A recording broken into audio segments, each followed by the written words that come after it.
इस वक्त दुनिया में दो बड़े युद्ध चल रहे हैं। एक तरफ 20 महीनों से चल रही रूस यूक्रेन जंग है, तो दूसरी तरफ इजराइल हमास के बीच घमासान जारी है। यूक्रेन और गाजा से इन दोनों जंगों की जो तस्वीरें सामने आ रही हैं वो बेहद खौफनाक हैं।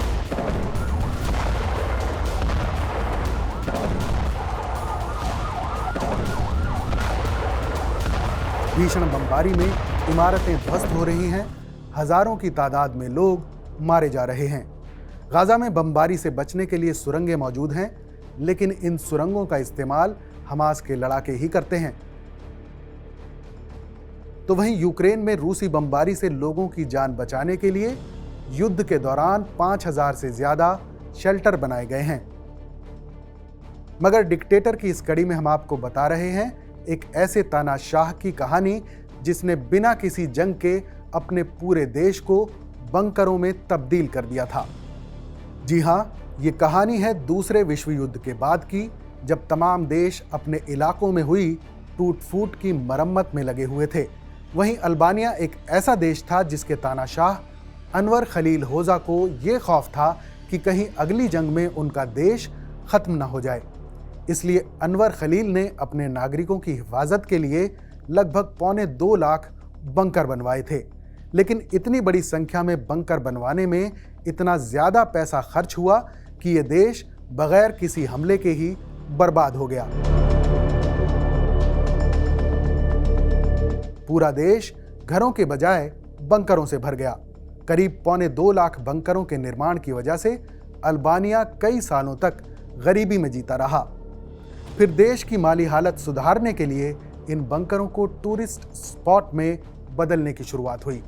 दरअसल दूसरे विश्व युद्ध के दौरान उत्तर पूर्वी यूरोपियन देश अल्बानिया पर पहले इटली का कब्जा था और फिर जर्मनी का कब्जा हो गया। युद्ध खत्म होने पर अल्बानिया आज़ाद तो हो गया, लेकिन लगातार विदेशी गुलामी झेलने वाला ये मुल्क आर्थिक तौर पर तबाह हो चुका था। ऐसे में इस देश की कमान कम्युनिस्ट तानाशाह अनवर खलील होजा के हाथ में आई। लेकिन वो कहते हैं ना कि दूध का जला छाछ भी फूंक फूंक कर पीता है, तो ऐसी ही कुछ हालत अल्बानिया की भी थी। अनवर होजा का मानना था कि युद्ध खत्म तो हो गया है, लेकिन उनका देश सुरक्षित नहीं है। अनवर होजा ने अल्बानिया के लोगों को अपनी भाषा में एक नारा दिया, जिसका मतलब है हमेशा तैयार रहो। तैयार किसके लिए? जंग के लिए। असल में होजा के मन में ये डर और शक था कि ग्रीस और युगोस्लाविया जैसे उसके पड़ोसी देश या फिर नाटो देश मिलकर उन्हें धोखा दे सकते हैं। हालत यह थी कि हमेशा साथ निभाते आए सोवियत संघ यानी मौजूदा रूस पर भी उन्हें कोई भरोसा नहीं रहा था। वर्ल्ड वॉर खत्म होने के बाद अनवर होजा ने सबसे रिश्ता तोड़ लिया। वार्सा संधि से भी खुद को बाहर कर लिया था। वार्सा संधि नाटो के जवाब में कम्युनिस्ट मुल्कों का गठजोड़ था, जिसमें चीन और रूस जैसे बड़े देश शामिल थे।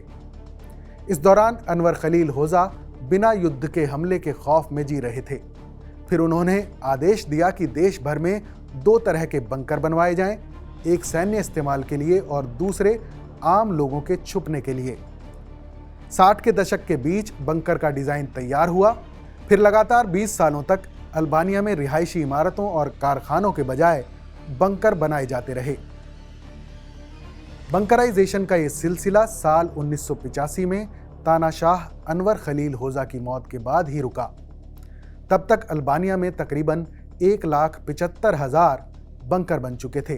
कुछ लोग ये भी दावा करते हैं कि अल्बानिया में 2.25 लाख नहीं बल्कि 7 लाख से ज्यादा बंकर बनाए गए थे। ये रिहायशी इलाकों से लेकर खेल के मैदान, पहाड़ों पर, कब्रिस्तान में और समुद्र किनारे तक हर जगह बनाए गए थे। अल्बानिया के बंकरों के बारे में कंक्रीट मशरूम्स नाम की किताब में लिखा है कि बंकर निर्माण के प्रोजेक्ट पर मौजूदा समय के हिसाब से तकरीबन $2.5 बिलियन का खर्च हुआ था। होजा ने देश की सारी दौलत बंकरों के निर्माण में झोंक दी थी। ये बंकर राजधानी तिराना की पहाड़ियों से लेकर व्लोर की खाड़ी तक और मोंटेनीग्रो सीमा से लेकर यूनान के कोरफू द्वीप तक फैले हुए हैं। उस वक्त के अल्बानियन सेना के इंजीनियर पेलम्ब दुराज ने अनवर होजा की मौत के बाद ये माना था कि होजा ने सैन्य संसाधनों का 80% हिस्सा सिर्फ इन बंकरों को बनाने में लगा दिया था। इन बंकरों के निर्माण के साथ ही अल्बानिया के नागरिकों को ट्रेनिंग दी जाने लगी कि हवाई हमले की सूचना मिलने पर उन्हें कैसे इन बंकरों के अंदर छुपना है। आम लोगों को मिलिट्री ट्रेनिंग भी दी जाने लगी। महीने में 2 बार सिविल डिफेंस की ड्रिल होती थी, जिसमें बंदूक चलाना भी सिखाया जाता था। इस काम ने काफी लोगों को उस वक्त अल्बानिया के सबसे ताकतवर शख्स अनवर होजा के खिलाफ कर दिया था। 1974 में खुद अल्बानिया के रक्षा मंत्री बकीर बालुकू ने अपने भाषण में कहा था कि अनवर होजा एक डरा हुआ इंसान है, जिसे ये गुमान है कि सोवियत संघ और अमेरिका जैसी 2 विरोधी ताकतें भी उसका नुकसान कर सकती हैं। अल्बानिया को डर की नहीं बल्कि तरक्की की जरूरत है। इस बयान के फौरन बाद तानाशाह ने अपने रक्षा मंत्री पर चीन के लिए जासूसी करने का आरोप लगाकर उन्हें गिरफ्तार करवा लिया और आनन फानन में बकीर बालुकू को मौत की सजा दे दी गई। टाइम मैगजीन की एक रिपोर्ट के मुताबिक हर 4 अल्बानी नागरिकों पर एक बंकर था।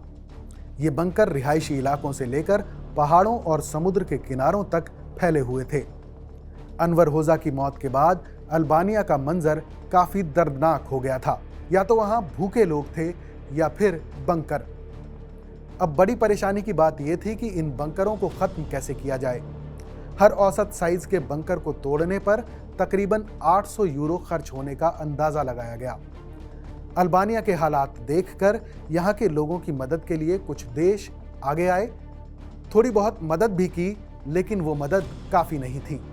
इसके बाद हालात से निकलने के लिए अल्बानिया ने एक नया तरीका ढूंढ निकाला। अच्छी कंडीशन के पुराने बंकरों को ठीक करके वहाँ लोग रहने लगे, जबकि बड़े साइज के बंकरों को सरकार ने आर्ट गैलरीज में तब्दील कर दिया। इनमें से कई बंकरों को म्यूजियम बनाया गया, जबकि कुछ बंकर ऐसे भी थे जिनमें सरकारी दफ्तर चलाए जाने लगे। इन बंकरों के साइज की बात करें तो नागरिकों के इस्तेमाल में आने वाले बंकर इतने बड़े हैं कि इनमें 4 से लेकर 100 लोग भी आसानी से आ सकते हैं। तो वहीं सेना के काम में आने वाले बंकर थोड़े छोटे हैं। लोहे और कंक्रीट से बने ये डोम शेप के बंकर अब यहाँ आने वाले सैलानियों के आकर्षण का केंद्र बने हुए हैं। इन्हें विदेशी टूरिस्टों को किराए पर भी दिया जाता है, जिससे सरकार की आमदनी में भी इजाफा हुआ है। तो अल्बानिया के डरपोक तानाशाह और वहां के बंकरों की इस कहानी पर अपनी राय हमें जरूर बताइएगा। डिक्टेटर की अगली कड़ी में फिर मिलेंगे किसी और कहानी के साथ। तब तक देश और दुनिया की तमाम बड़ी खबरों के लिए देखते रहिए TV9 भारतवर्ष डिजिटल।